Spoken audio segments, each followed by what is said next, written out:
Okay, so hello everyone. I'm Jessica Mazzia. I'm the Associate Director at the Career Development Center at Purchase, and I'm really here to kind of just help but introduce Simone Varadian, who is a Purchase alum and the Senior Director of Graduate Admissions at the new school. And I'm going to kind of give it over to Simone. Thank you so much, Jessica. I'm so pleased to be here. As Jessica mentioned, I'm an alum from Purchase, and I say it to anyone who will listen. So I graduated from Purchase in 2005 as a women's studies major, although now I know that that major has changed names. I actually had the pleasure of working in admissions at Purchase for several years after graduating. So it's always a pleasure to be able to come back and to talk to students. Today I'm going to, hopefully this is okay, Jessica, I'm going to share my screen.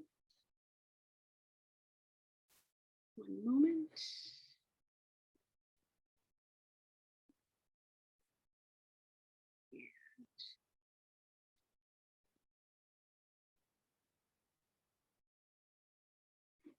Okay, wonderful. And I will say, if you drop something in the chat, because I'm sharing screen, it's a little bit hard to tell, but I'm going to try and keep an eye on it at the same time. And I'll keep an eye for you too. Oh, thank you so much.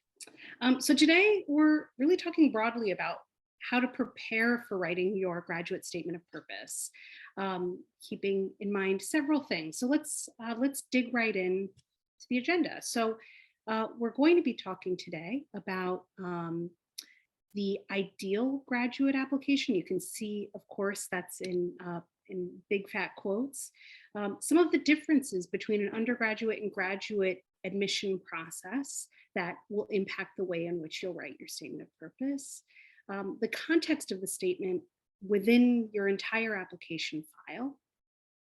And then diving into the statement, including the overarching do's and don'ts, and thinking about the essential people who are in your corner to assist you with this process, and then leaving as much time as we can for any questions that you might have.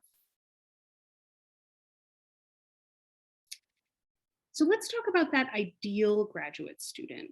And of course, keeping in mind, I'm not talking about the new school today, we're just talking about graduate students in total. And actually what would be really helpful for me to know, if you want to drop in the chat, if you know already what sort of graduate programs you're thinking about.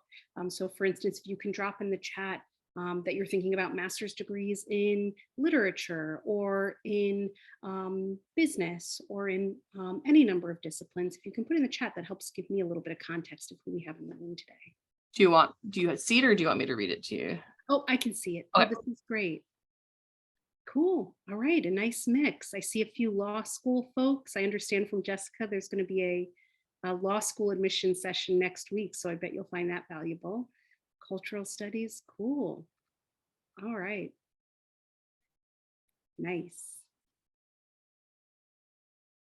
Cool. All right. So keep them coming. But let's talk about what makes an ideal graduate student. So when admission committees at the graduate level are looking at applications, these are some of the broad things that we're looking out for at the graduate level. First, of course, to see that you're a strong, hardworking student. And so we're capturing that from a few items in your application. That you have a genuine interest in this field of study, that you haven't picked something that doesn't seem appropriate for what your goals are, your background, what you're looking to pursue here. That you have a fit with the institution and the program, that there's really an alignment there that makes sense.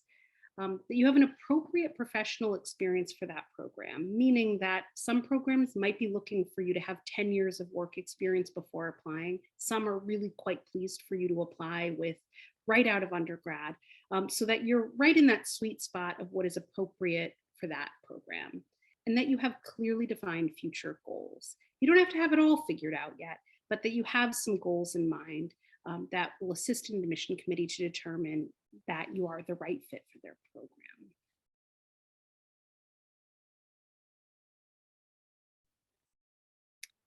Now, when the last time you wrote a statement of purpose was likely for undergrad. And so you might be thinking, how different could it be? I wrote one a few years ago. How could this be very different? Um, Now, the admission review process can be very different in undergrad.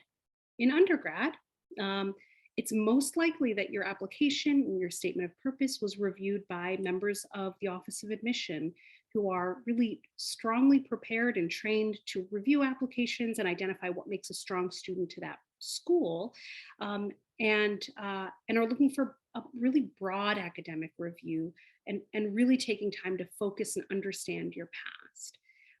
Where at the graduate level, what's far more likely is that you have faculty members reading your application.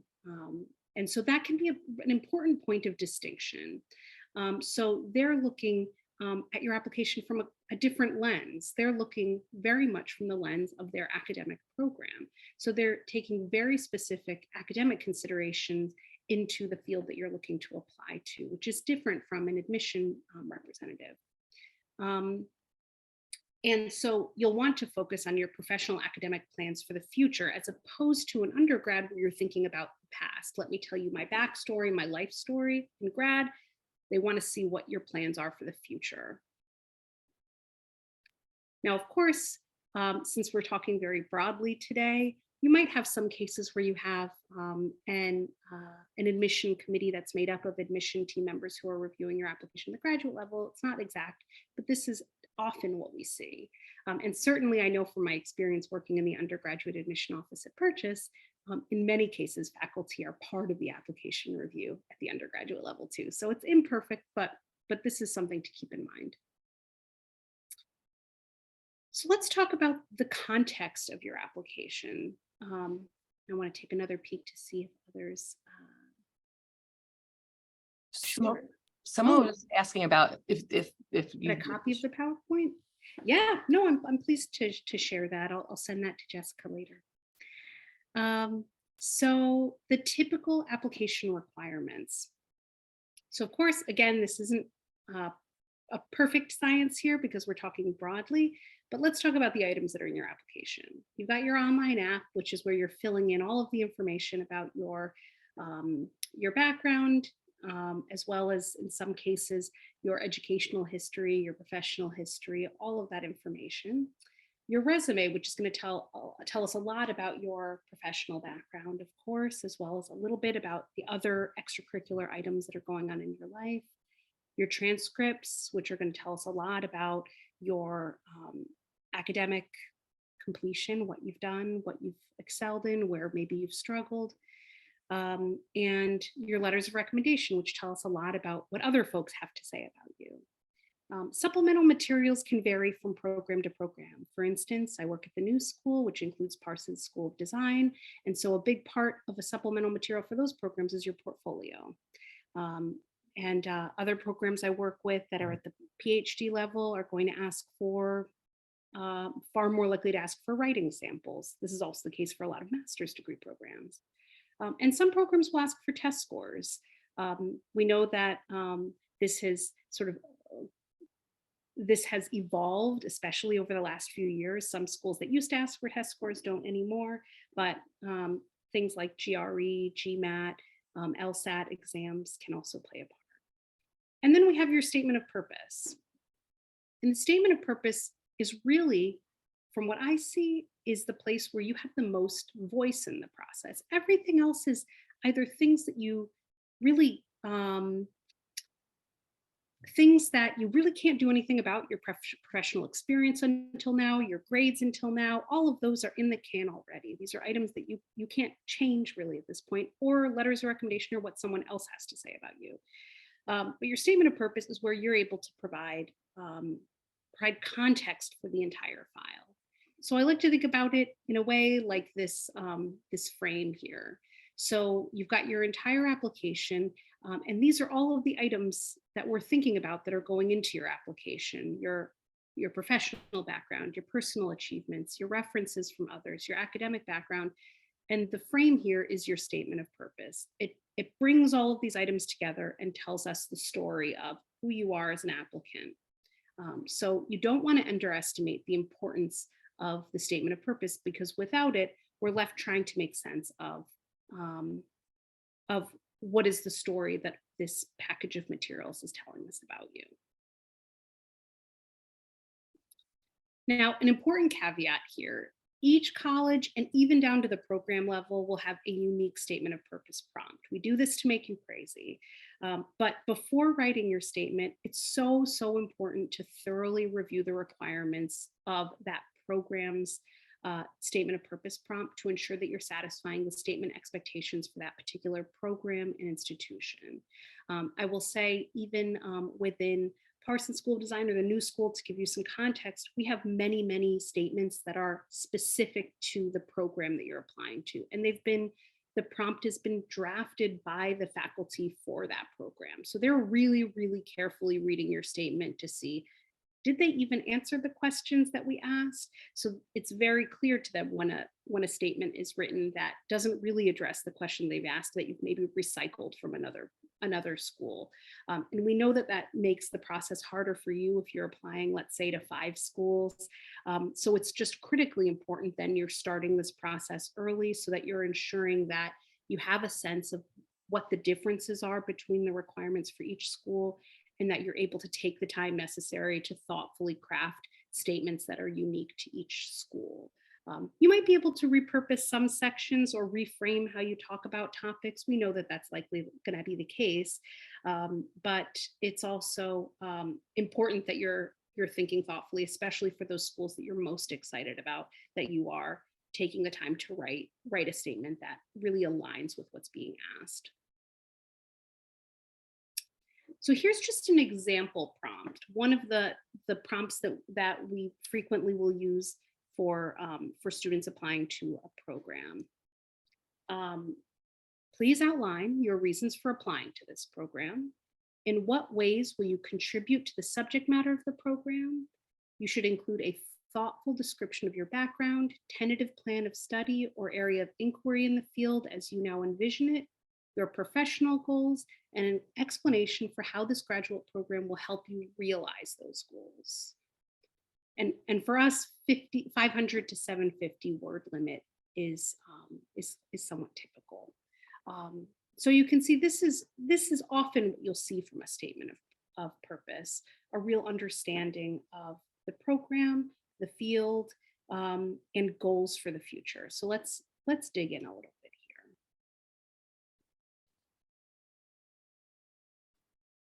Okay, so here are some prompt questions, regardless of what the actual prompt says, that I would encourage you to help to prepare your statement. So 3 items here: why you, why this university and program, and why now? And especially if you are still enrolled in your degree program, I don't know if we have any alumni in the room, but why now is important. Why are you doing this at this time, as opposed to waiting a few more years until you have professional experience before applying, for instance? And right now is not a bad time to do it, but just being careful and thinking about that. So let's think about that. So actually, I'm going to go back. So why you is focusing on you, a little bit about your background, and understanding, again, those goals for the future and how they align with the program. And that takes us to the university and the program itself, showing that you've done that research. And I have a few more slides about that here. And again, why now is, why wasn't a few years ago the right time if you're an alumni and maybe you're several years out of school, or why aren't you waiting some time? Now, when we're talking about the past, really important that you should be selective about the information that you include. Not secretive, but that this is not meant to be an autobiography or a resume in prose. So your addressing your past should only really be used in order to speak to where you're looking to go in the future. And this can be one of those really important points of distinction compared to a typical undergraduate statement, which is very focused on the past. Let me tell you my backstory until now. Where in a graduate statement, we really want to know about the future and where your plans are, what you're thinking about, what excites you. And sometimes that means speaking to the past. But your if you are writing your statement and you are like, let's say, halfway down a page and all you've talked about is let me tell you my life story, then you've made a wrong turn. And so really focusing on the items that are specific to speaking about the future is important. So for instance, if you are applying to a program that relates to, um, let's say it's an education related program that is that you're passionate about creating more access for first generation college students, and you want to mention that your experience as a first generation college student, it can be perfectly appropriate to include that information and to talk about that in your statement. But it should not be all about your experience. You should be thinking about the future. Now, for very personal extenuating circumstances, so let's say you want to make us aware that something terribly tragic happened during your college experience that really impacted your semester, a semester in the program, or that you had to take a leave because of an extenuating circumstance. Often this is not the place for your statement of purpose. And most colleges in their application, including the new school, but most others, will include a place in the application to say, is there anything else you think you would want the admission committee to know, so that we're not sort of scratching our heads when we see a missing semester, or see that you have really strong grades, but one semester they really fell. If you want to make us aware of that in a different space, that's what I would suggest, as opposed to feeling like you need to insert this into your statement of purpose. So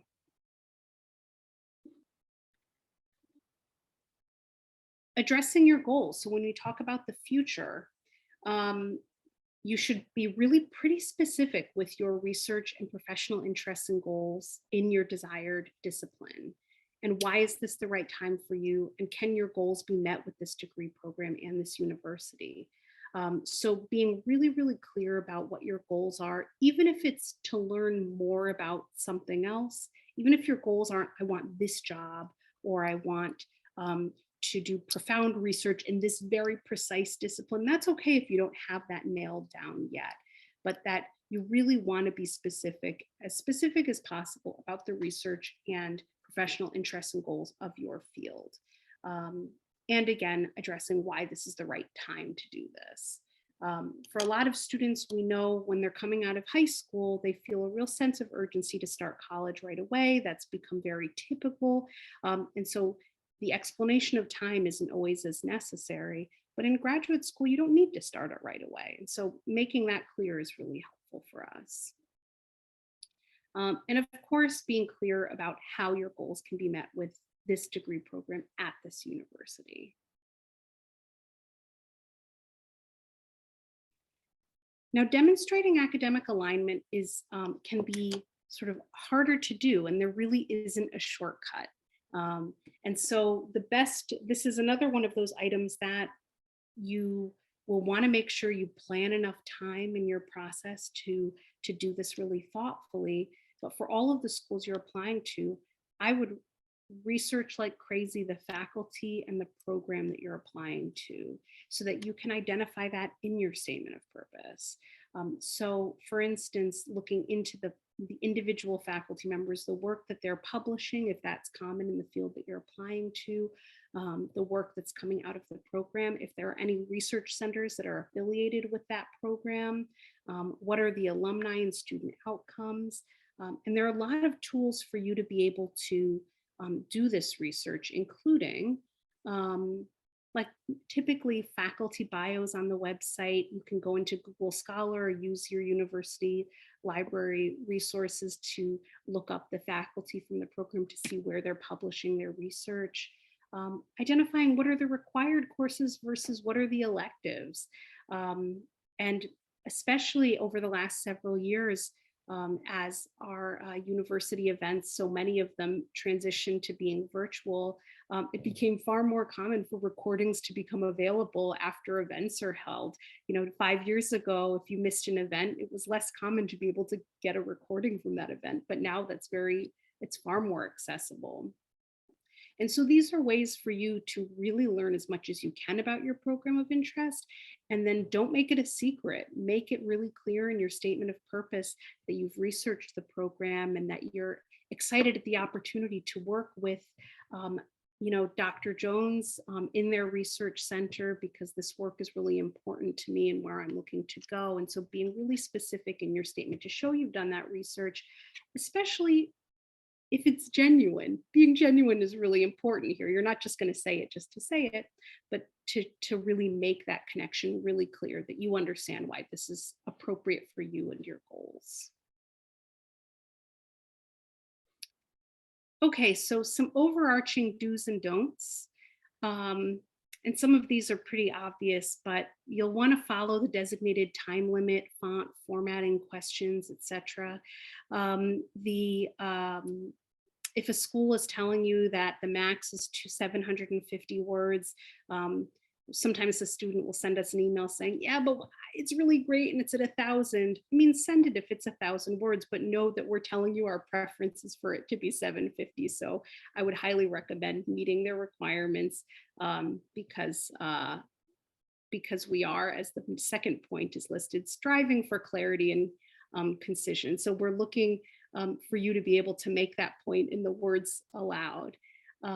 Showing and not telling. So doing what you can in your statement to show that you've done the research, show that you've made the connections for us. If you're talking about, I've worked at institutions where a student, there, as many of you know, that Purchase has such a terrific psychology department, but psychology is a big, broad, vast field, and not all psychology graduate fields are the same. And so for a student to be writing a statement all about a particular type of psychology, when that's not really the kind of psychology that's taking place in the program, that tells us that you didn't really do your research about the program. And so doing the work in your statement to demonstrate that you understand the program by your references to the connections you're looking to make. Again, research, research, research. You don't want to wait to the last minute to do your application. Do as much research as you can about the program so that when you're applying, you are putting forward the strongest application and statement of purpose possible. And demonstrating that you've done your homework on specific programs and its faculty members. So don't hesitate to reference specific faculty in your statement if they are really the faculty that you're genuinely interested in working with. I know it can maybe feel very forward, but it's very typical at the graduate level for students to be that specific in their statements of purpose. Don't feel bashful about saying, this is the work I'm interested in, the research that this faculty member conducted related to XYZ field really excited me, and I think really aligns with where I'm looking to go in the future. I think it's really, don't be afraid of saying that, especially if you feels forward, don't worry about that. So some no's, of course, the obvious, don't forget to check for spelling and grammar mistakes. Really don't try to avoid recycling your statements.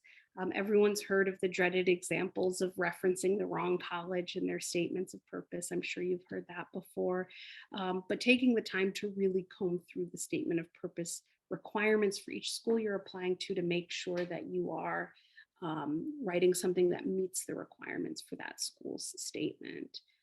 Don't focus entirely on the past. You'll want to be looking towards the future in your statement and only really using the past as sort of a springboard to get you talking about the future. And of course, don't underestimate the importance of your statement. This is not meant to be like a quick cover letter for your application. This is really the meat and potatoes of your application. It should be one of the sort of most important pieces that you're spending time on in your application. Now, I mentioned the optional statements. So those deeply personal pieces that are often important to reference, but you don't necessarily want to make it the focal point of your statement of purpose. Interruptions in your education, inconsistencies in your educational history.